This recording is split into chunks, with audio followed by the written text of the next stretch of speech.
I wake at 5:30 a.m. to silence thick as winter fog. The house breathes around me, radiators clicking, floorboards settling, Emma's stuffed elephant keeping watch from the hallway. I slip past the kids' room, bare feet finding the cold spots between rugs, and pad downstairs to start the lunches. PB&J for Emma, no crust. Turkey and cheese for Aiden. Extra pickles because he's 6 and thinks they're hilarious. I line up the Tupperware containers like soldiers, each labeled in my careful block letters. The routine steadies me, gives shape to mornings that feel increasingly hollow. Mitzi appears at 6:15, already dressed in a tailored navy dress that hugs curves I used to trace with my fingertips. Her heels click against hardwood as she moves through the kitchen with purpose I don't recognize. She spritzes herself with perfume, something floral and expensive that makes my chest tighten. When did she start wearing perfume to work? "Morning," I say, holding up the coffee pot. She shakes her head, already scrolling through her phone with the screen angled away from me. "Getting Starbucks on the way." "Since when?" "We've shared morning coffee for 13 years. The kids thunder downstairs at 6:45, Emma's hair still wild from sleep, Aiden dragging his backpack by one strap. They collapse into chairs like tiny hurricanes finally losing steam. I set their plates down, scrambled eggs, toast cut into triangles. "We have an art show next Friday," Emma says between bites. "Mrs. Henderson says parents can come during lunch." "I'll be there," I say automatically. Mitzi doesn't look up from her phone. The screen reflects blue light across her face, making her look distant, like she's already somewhere else. "Mom?" Emma tries again. "The art show?" Mitzi glances up briefly. "Oh, I have that campaign presentation. We'll see." Emma's face falls just slightly, a practiced disappointment that tells me this isn't the first time. I catch her eye and wink. She grins back. Crisis averted for now. At 7:30, Mitzi kisses the kids' foreheads in a perfunctory way that feels more like muscle memory than affection. Her lips brush my cheek, leaving behind that unfamiliar scent. "Late night again?" I ask. "Probably. The Morrison Industries campaign is killing me." She's already halfway to the garage, heels clicking their retreat. The door slams, engine starts, and she's gone. The house feels larger in her absence, like a held breath finally exhaled. That evening I fold laundry while the kids watch cartoons. Mitzi's clothes smell different now, not just the perfume, but something underneath, something that doesn't belong to our life. I find myself holding one of her blouses longer than necessary, searching for traces of the woman I married. In the basement, I discover a box of old home videos. I load one into the ancient player, Emma's 3rd birthday, 4 years ago. On screen, Mitzi laughs as our daughter blows out candles, her face radiant with genuine joy. The woman in that video looks like someone I used to know. Sunday afternoon, the Walters host their monthly barbecue. I arrive alone again, carrying a store-bought pie and explanations that feel increasingly hollow. "Where's the missus?" Jeff Walters asks, already 3 beers deep. "Working. You know how it is." Jeff chuckles, sharing a look with his wife Karen. Maybe Mitzi's allergic to fun these days. Laughter ripples through the group. I force a smile and change the subject to baseball, but the words stick in my throat like broken glass. Later, taking out the trash, I notice Mitzi's phone buzzing on the kitchen counter. The screen lights up with a notification. "Tom, can't stop thinking about last night." My hands freeze on the garbage bag. The phone goes dark, then lights up again. "Tom, when can I see you again?" I pretend I didn't see it, but the damage spreads through my chest like spilled ink. I take the trash out slowly, breathing night air that tastes of exhaust and dying leaves. Tuesday, Mitzi comes home with shopping bags from a boutique I've never heard of. She models a silk blouse that costs more than our weekly grocery budget. "For work," she explains. But she's looking at herself in the mirror, not at me. Her reflection smiles back with a secret I'm not allowed to share. Wednesday, I catch her texting at the breakfast table, fingers flying across the screen. When I walk into the kitchen, she quickly locks the phone and sets it face down. "Everything okay?" "Just work stuff." But she won't meet my eyes. That night in bed, I reach for her hand like I've done 1,000 times before.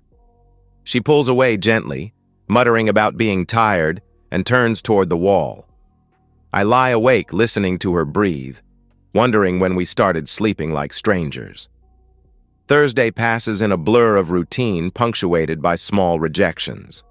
Friday evening, after the kids are asleep, I find myself scrolling through old photos on my laptop. Lake Geneva, 2 summers ago. Mitzi barefoot in the sand, laughing at something Aiden said.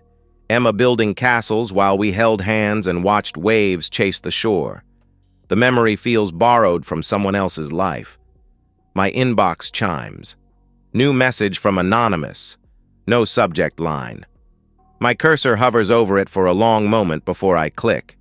2 photos load slowly.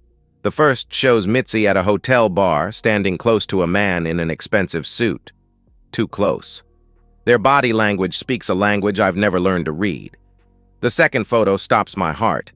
They're kissing under neon light, her hand on his chest, his fingers tangled in her hair. The timestamp reads, Tuesday, 8:47 p.m. The same Tuesday she texted me about staying late for a client dinner. I stare at the screen until the images burn themselves into my retinas. The man has dark hair and confident shoulders. He looks like everything I'm not, polished, powerful, dangerous. I close the laptop and sit in darkness, listening to the house settle around me. Upstairs, Mitzi sleeps peacefully while my world quietly tears itself apart at the seams. The photos feel unreal in the morning light, like frames from someone else's nightmare. I check them again. Mitzi's necklace, the one I bought her for our anniversary, catches the hotel's neon glow. Her posture, the way she tilts her head when she laughs, the small scar on her wrist from when Emma was learning to walk. Every detail confirms what I don't want to believe. I pull up Mitzi's calendar on the shared iPad. Tuesday. Client dinner, Morrison Industries. Don't wait up. The exclamation point mocks me now. I create a new folder on my laptop. Doc receipts. Innocent enough if anyone sees it. I save the photos and delete the email, but the images remain burned into my memory like brand marks. The next few days pass in a strange double exposure. I watch Mitzi move through our life with new eyes, cataloging every detail. She's cheerful with the kids, patient with Emma's homework struggles, gentle when Aiden spills juice on his school clothes.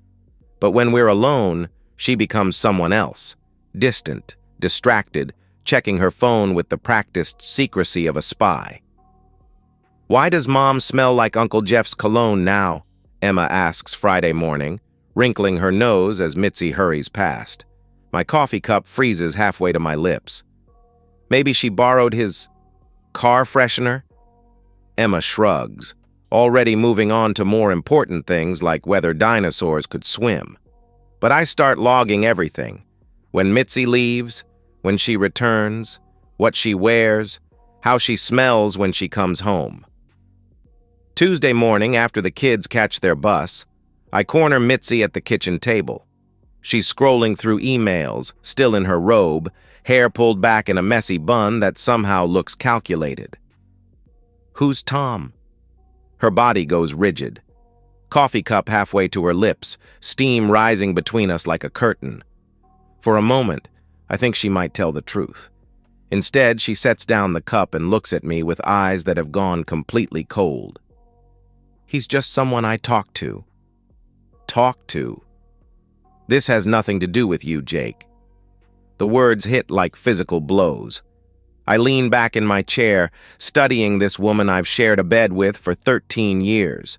Her face shows no guilt, no shame, just irritation at being questioned. "Tom is leaving in 3 months, she continues, as if discussing a work project. "This won't last. But I need this. for me. She makes it sound like therapy, like meditation, like something healthy and necessary, not betrayal, not the systematic destruction of everything we've built together. You wouldn't dare file for divorce. Her voice carries a smirk I've never heard before. Mothers always win. You'll be renting some sad little apartment with IKEA furniture while I keep the house, the kids, everything that matters. The casual cruelty of it leaves me speechless. She stands, adjusts her robe like armor, and walks away. I sit at the table listening to her shower run, wondering if the woman I married ever existed, or if I've been living with a stranger for 13 years. That afternoon, I drive to Leah's school. My sister teaches 4th grade in the next district over, and her classroom after hours feels like a sanctuary. Construction paper artwork covers the walls, rainbows and stick figure families that believe in happy endings. She said, "What?" Leah's voice could cut glass. I repeat Mitzi's words while Leah paces between tiny desks. My sister is 5 years younger but has always been the fierce one, the protector, the one who fought my battles when we were kids. "Get a lawyer," she says. "Now, before she does. Maybe if I just... Jake." Leah stops pacing and grabs my shoulders. "This isn't a phase. This isn't stress. She's planning to destroy you while keeping everything she wants. Don't let her." On the drive home, I stop at Calvin Morrison's house. Cal has lived next door for 8 years, waters our plants when we travel, accepts packages when we're not home. He's outside washing his truck, country music drifting from a Bluetooth speaker. "Hey, stranger," he calls out. "Haven't seen you at the hardware store lately." We chat about lawn mowers and the weather. Then, with studied casualness, Cal mentions seeing Mitzi at the Sheraton parking lot last week. "Didn't know she was into suits," he jokes, not understanding the knife he's just twisted in my chest. "Figured her for more of a jeans and flannel type, you know." I drive home with Cal's words echoing in my ears. The Sheraton, where the photos were taken. How many people have seen her? How long has this been going on? That night, I place a small voice recorder under the kitchen table while Mitzi gives the kids their baths. $20 insurance from Radio Shack, the kind private investigators use in movies. When she comes downstairs, I start a conversation about her work life. Casual questions about projects and deadlines, the kind of shop talk we used to share. She relaxes, maybe thinking I've accepted her explanation. Within minutes, she's confessing everything. Not intentionally, she still thinks I'm the same trusting fool I've always been. But the details spill out.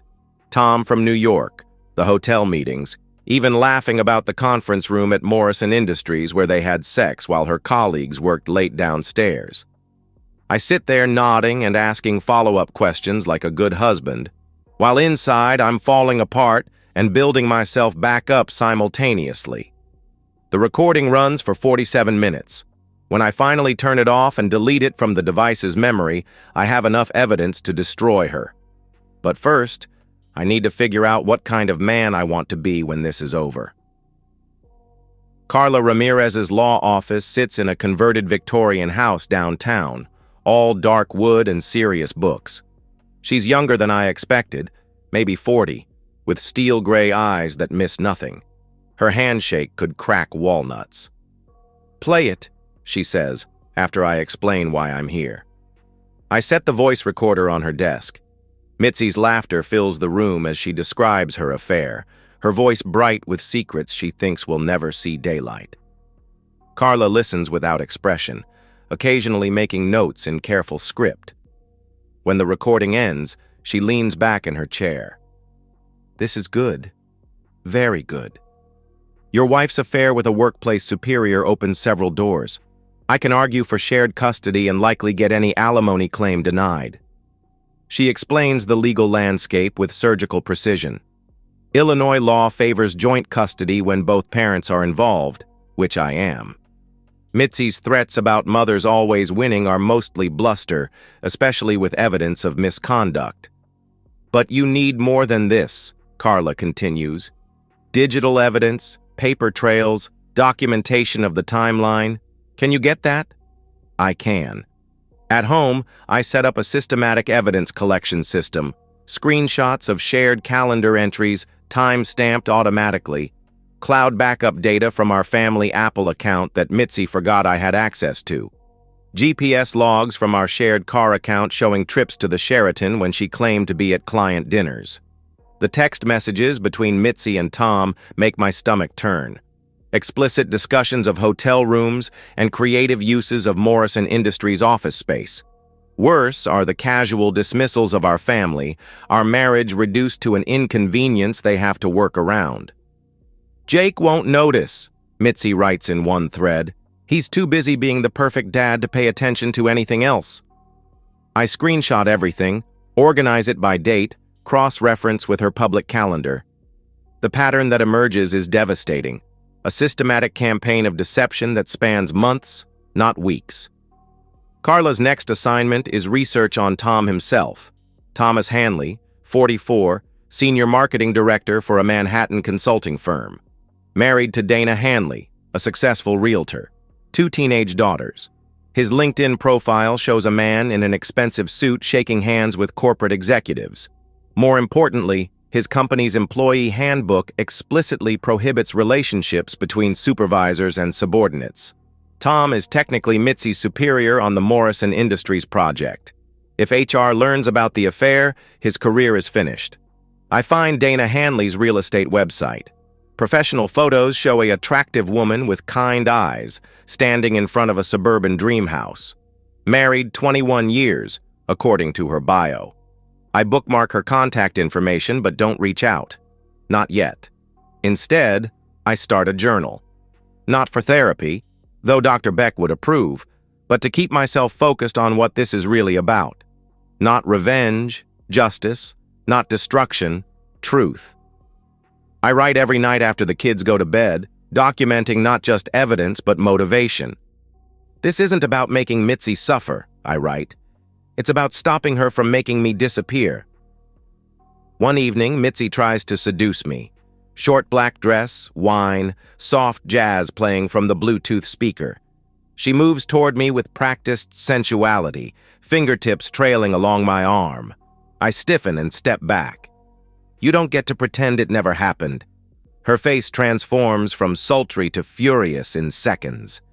You're being cold, manipulative, controlling. She spits the words like accusations, her voice rising. I'm trying to connect with you and you're making me the villain. The gaslighting is so smooth I almost believe her. Almost. Instead, I turn and walk upstairs, leaving her alone with her wine and her lies. That night, she doesn't come to bed. I find her on the couch in the morning, still in the black dress, makeup smeared. She doesn't speak to me for 3 days, communicating only through the kids. Tell your father dinner is ready.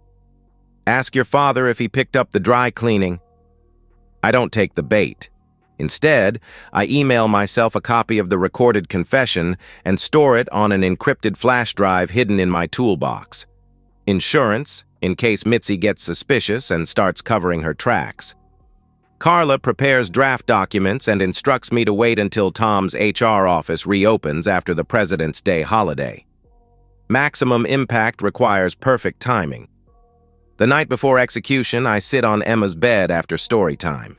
She's curled up with her stuffed elephant, hair spread across the pillow like spun gold. Daddy? Yeah. Sweetheart? Are you and Mom fighting? My throat constricts. Grown-ups sometimes have disagreements, but whatever happens, I'm not going anywhere. You understand? I'll always be your dad. She nods solemnly, then brightens. Can we have pancakes tomorrow? Sure we can. I kiss her forehead and turn off the light, leaving the door cracked so hallway light can chase away monsters. If only it were that simple. Monday morning arrives gray and cold, snow threatening from low clouds that match my mood. I wake early and make pancakes as promised, watching Emma's face light up with maple syrup and childhood joy. These moments feel precious now, like photographs I'm taking before everything changes. At 10:02 a.m., while I'm reviewing blueprints at the engineering firm, my phone buzzes with a text from Carla. Package delivered.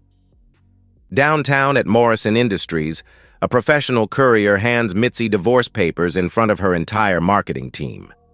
I imagine her face as she signs for the envelope, the precise moment when her careful world begins to crumble.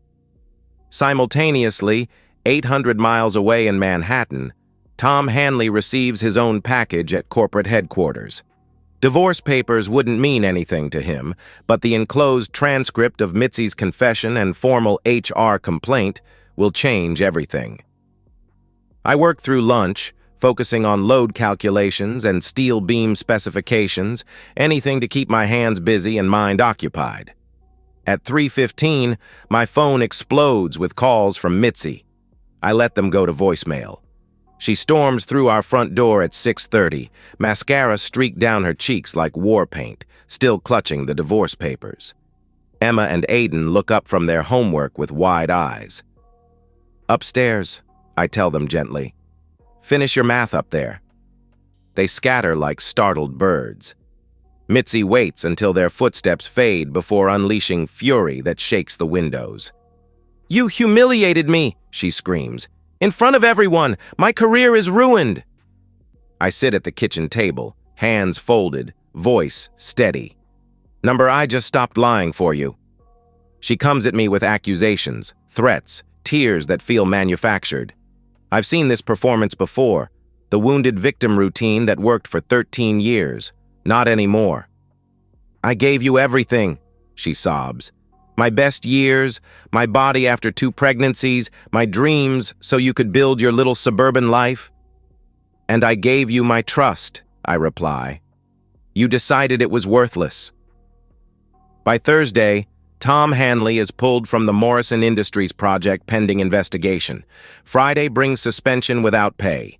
Monday, he's terminated for violating company policy. Carla's contacts in New York confirm the details through careful legal channels. Dana Hanley files for divorce Wednesday morning. She sends me a brief email through Carla. "Thank you for telling me the truth. I deserve to know what my husband was really doing in Chicago." The local PTA network buzzes with whispers. Mitzi is quietly removed from the fundraising committee. Her boss suggests she work remotely until the situation stabilizes. The suburban social structure that once protected her now turns its back with surgical precision. Court hearings begin in March. Carla presents our evidence like a prosecutor building a case. Voice recordings, digital evidence, documented timeline of deception. Mitzi's lawyer, a tired-looking man in an expensive suit, struggles to mount any defense beyond character assassination. "My client was going through a difficult period," he argues. "Temporary poor judgment shouldn't destroy a family."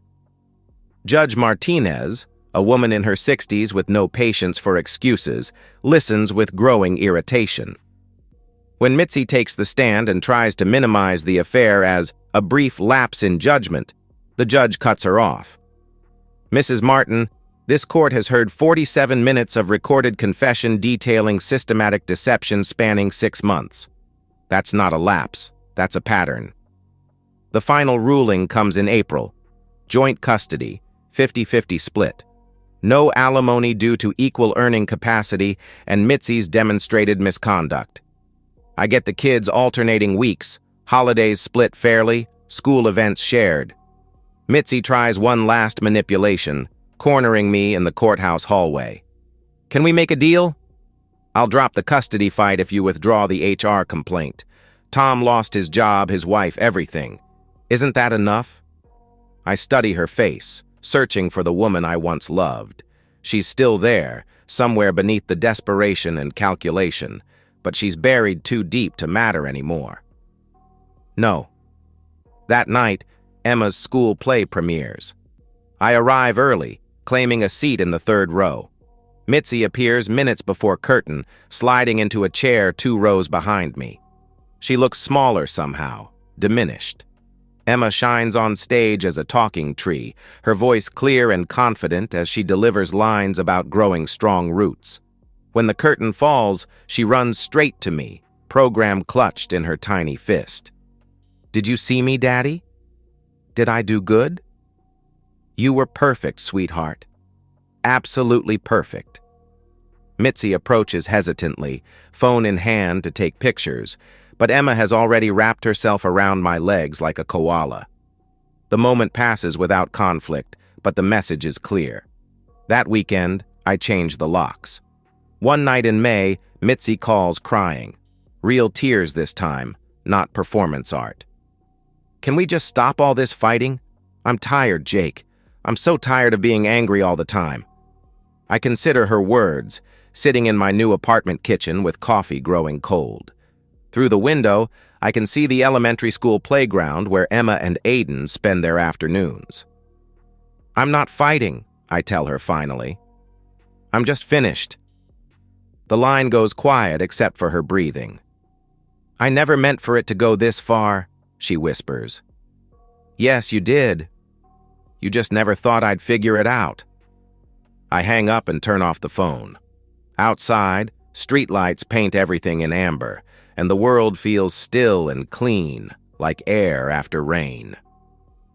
My new apartment sits in a complex built around a courtyard where kids ride bikes and parents drink coffee on weekend mornings. 2 bedrooms, hardwood floors, windows that face east, so Emma and Aiden wake up to sunshine when they stay with me. The first night they spend here, we hang their drawings on the walls, rainbows and stick figures and a portrait Emma drew of all of us as superheroes. The refrigerator fills with school notices and soccer schedules, creating the architecture of a life that's mine again. I buy a dining table from Craigslist, solid oak that an elderly couple refinished themselves before moving to Florida. 8 chairs, even though we only need 3. The seller throws in placemats with roosters on them that make Aiden giggle every morning. "Why roosters, Daddy?" "Because they wake up happy every day." At Mitzi's house, things unravel with mathematical precision. Her marketing manager begins CCing HR on all communications. Projects get reassigned to colleagues who offer thin smiles and careful distance. The career she built with such careful ambition crumbles like sandcastles at high tide. I never speak badly about Mitzi to the kids, though Emma asks questions that slice through my chest. "Why doesn't Mom smile anymore?" "Grown-ups sometimes go through sad times," I tell her. "But it's not your fault, and she still loves you very much." When Aiden wonders why Mommy's house smells different now, I realize Mitzi has stopped wearing that floral perfume. Without Tom in her life, she's reverted to the unscented soap and shampoo of someone who's given up trying to impress anyone. At the grocery store, I watch former friends cross to different aisles when they see Mitzi approaching. The social fabric of our suburban life, once so welcoming and supportive, has quietly blacklisted her. Not cruelly, suburban women are too polished for open cruelty, but completely. Leah invites me to a men's support group that meets Thursday nights in a church basement. Fluorescent lights and folding chairs and coffee that tastes like it was made yesterday, but the stories these men tell help me understand I'm not alone. "She took my house, my kids, my dog," says Robert, an accountant whose wife left him for her personal trainer. "But I realized something. She couldn't take who I was before I met her. That guy was still in there, just buried under 15 years of trying to make her happy." Dr. Alan Beck, my therapist, helps me excavate that buried version of myself. Weekly sessions in his office that smells like leather and old books, working through years of emotional suppression and conflict avoidance. "You spent 13 years trying to be the perfect husband," he observes during our 6th session. "What would happen if you just tried to be Jake?" I find my old mountain bike in the garage, clean the rust off the chain, and start riding forest trails along the river after work. My legs remember rhythms I'd forgotten, and my lungs remember how to work without the constant weight of anxiety pressing down. Mitzi sends texts that swing between apologetic and hostile like a broken pendulum. "I know you hate me, but the kids need stability." "You ruined my life for what? Your ego?" "I'm sorry. I'm so sorry. I never meant to hurt you. You're turning my children against me. I read them all but never respond. She's shouting into a void now, and the silence I give her is the most honest communication we've shared in years. In June, Emma wins second place in the district spelling bee. I sit in the front row of the school auditorium, phone ready to record every moment. Mitzi arrives late and sits toward the back, but when Emma stumbles over exhilarating, I'm the one she looks to for encouragement. "You've got this, sweetheart," I mouth, and she nods, takes a breath, and nails it on the second try. After the ceremony, Emma runs straight to me with her ribbon, leaving Mitzi standing alone by the auditorium exit. The image stays with me. My ex-wife isolated while our daughter chooses the parent who shows up, pays attention, celebrates victories without reservation. For Aiden's 7th birthday, I throw a party at the neighborhood park. Nothing elaborate. Sheet cake from the grocery store, balloons tied to picnic tables, a cooler full of juice boxes, and the kind of cheap beer fathers drink while their kids play. But every invited family shows up, and Aiden glows with attention from friends who've accepted this new normal. Mitzi comes, sits on a bench apart from the other parents, checks her phone more than she watches Aiden open presents. When he blows out candles and makes a wish, she smiles, but it doesn't reach her eyes. Driving home that night with tired, happy kids singing off-key in the back seat, I realize something has shifted inside my chest. The constant ache of loss and betrayal has been replaced by something lighter. Not happiness exactly, but possibility. I sleep through the night for the first time in months. 6 months later, I arrive early at Lincoln Elementary for Emma's winter recital. The multi-purpose room buzzes with parents claiming seats and adjusting phones for recording. I choose a spot in the 3rd row, close enough to see Emma's face when she spots me in the audience. Mitzi enters as the lights dim, moving quietly to a seat in the 2nd row. Her hair lacks its former polish, pulled back in a simple ponytail that suggests practicality over style. Her phone stays in her purse, a small miracle I wouldn't have believed possible a year ago. Emma and Aiden appear on stage wearing matching red scarves, part of the winter chorus singing songs about snow and friendship and making wishes on stars. Emma's voice rises clear and strong above the others when she gets her solo verse, and I record every second while my heart swells with pride. When the final song ends and the children take their bows, Emma scans the audience and finds my face. Her smile could power the building. Aiden waves from the back row, still shy about performing but proud of his big sister. After the applause fades and families begin filtering out, Emma runs straight into my arms, red scarf flying behind her like a superhero cape. "Did you hear my solo, Daddy? Did I remember all the words?" "Every single one," I tell her, lifting her off her feet. "You were incredible." Aiden joins us, still wearing his scarf, and grabs my free hand.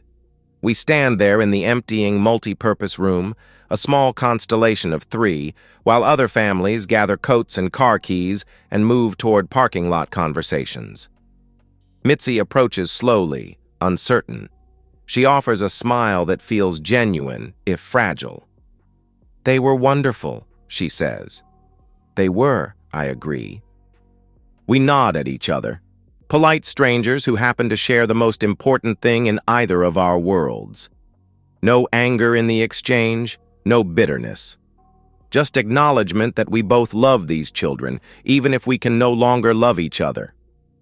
Back at the apartment, I make hot cocoa while Emma and Aiden hang their performance scarves by the door like trophies. The ritual feels solid, something we'll remember years from now when they're grown and living their own lives. On the refrigerator hangs a new family photo, the 3 of us in front of the apartment building last summer, squinting into afternoon sun and laughing at something Aiden said. We look happy. More importantly, we look real. That night, after the kids fall asleep in their twin beds, I update the blog I started 3 months ago. Co-parenting after betrayal. Gets a few hundred readers now, mostly men navigating their own divorces, but sometimes women too, wives whose husbands left them for someone younger or richer or more exciting. Tonight's post is about forgiveness, not the kind Hallmark movies sell, but the messier, more practical version that lets you sleep at night and focus on your children during the day. A reader comments, "How do you get past the anger? I wake up wanting to burn everything down." I type my response carefully. You don't have to win. You just have to heal. Winning implies someone else has to lose, and your kids don't deserve to lose either parent. Healing means you get to be whole again, regardless of what anyone else chooses to do. Before closing the laptop, I look at myself in its dark screen. The reflection shows a man I recognize, leaner than before, with lines around his eyes that come from squinting into sunlight instead of straining to see in darkness. I like who I see. In the bedroom, I set my alarm for 6:30. Tomorrow is Saturday, which means pancakes and park visits and whatever adventure two kids can dream up in a day that belongs entirely to us. Mitzi got the house, the furniture, the calendar we built together over 13 years of marriage. She kept the physical artifacts of our shared life. But I got something she can never take back. The version of myself that loved unconditionally, trusted completely, believed in promises made at altars and in quiet moments between heartbeats. That version is mine again, scarred but stronger, cautious but not cynical. She lost the man who would have done anything to make her happy. And that's something she can never get back. I turn off the light and listen to the apartment settle around us. Emma murmurs something in her sleep, probably dreaming of standing ovations and perfect performances. Aiden's breathing comes steady and deep, the rhythm of a child who feels safe in his world. Outside, snow begins to fall. The first real snow of winter, the kind that transforms ordinary landscapes into something magical by morning. Tomorrow, we'll build snowmen in the courtyard and drink hot chocolate until our stomachs hurt and create memories that belong only to us. The future spreads out ahead like fresh powder, unmarked and full of possibility. I close my eyes and sleep. And that's the end of today's story. If you enjoyed it, please give this video a thumbs up and drop a comment below. Your support helps the algorithm push my content further. If you're new to the channel, don't forget to hit that subscribe button. It really helps me keep creating more stories for you. Thanks for watching, and I'll see you in the next one.